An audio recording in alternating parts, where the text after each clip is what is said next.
Magandang araw mga kagabay, ngayon po yung October 9, 2025, araw po ng Huwebes. Ako po si Father Marvin at ang ating ebanghelyo ay hango sa ebanghelyo ni San Lucas, chapter 11, verse 5 to 13.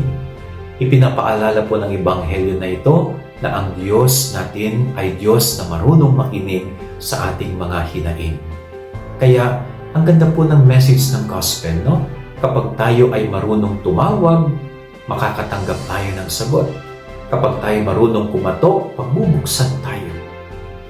Kapag tayo marunong kumanap, makatatagpo tayo. Ang grasya ng Diyos ay palagi pong available sa atin. Hinihintay lang ng Diyos na tayo'y kumilos para matanggap ito. So, tandaan natin na ang Diyos ay Diyos na marunong makinig sa ating mga hinaing.